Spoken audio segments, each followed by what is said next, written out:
சிறையில் அடைக்கப்பட்டார். ஆனால் ஆங்கிலேயர்களின் கண்களில் மண்ணை தூவி மாறுவேடத்தில் தப்பித்து ஆப்கானிஸ்தான் வழியாக ஜெர்மனிக்கு சென்றார். அங்கே ஹிட்லரை சந்தித்து இந்திய சுதந்திர போராட்டத்திற்கு ஆதரவு கோரினார்.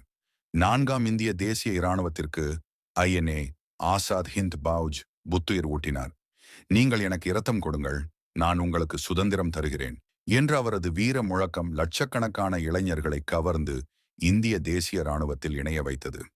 பெண்களுக்கென ஜான்சி ராணி படை என்ற தனிப்பிரிவையும் உருவாக்கினார். 5ஆம் சுதந்திர இந்திய அரசு பிரகடனம் 1943 அக்டோபர் 21 அன்று சிங்கப்பூரில் போஸ் சுதந்திர இந்திய இடைக்கால அரசை பிரகடனம் செய்தார். சப்பான், ஜெர்மனி, இத்தாலி உள்ளிட்ட 9 நாடுகள் இந்த அரசுக்கு அங்கீகாரம் வழங்கின. அந்தமான் நிக்கோபார் தீவுகளை ஆங்கிலேயரிடமிருந்து மீட்டு அங்கு முதல் தேசிய கொடியை ஏற்றினார். இந்த நிகழ்வு இந்திய சுதந்திர போராட்ட வரலாற்றில் ஒரு மைல்கல்லாக அமைந்தது.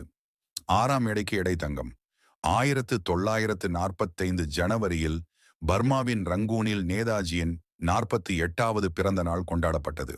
அங்குள்ள இந்தியர்கள், குறிப்பாக பர்மா தமிழர்கள், நேதாஜிக்கு எடைக்கு எடை தங்க கட்டிகளை கொடுத்தனர். நேதாஜி முதலில் மறுத்தாலும் அவரை தராசில் உட்கார வைத்து தங்கம் கொடுத்தனர். இந்த சம்பவத்தில் நேதாஜி மீது மக்கள் வைத்திருந்த அளப்பரிய அன்பும் அவர் மீதான நம்பிக்கையும் வெளிப்பட்டது.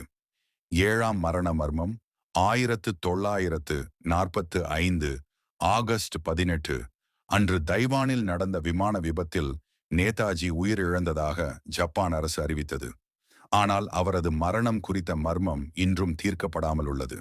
பசும்பொன் முத்துராமலிங்க தேவர் போன்ற சிலர் நேதாஜி உயிருடன் இருப்பதாகவும் சரியான தருணத்தில் திரும்புவார் என்றும் கூறினர்.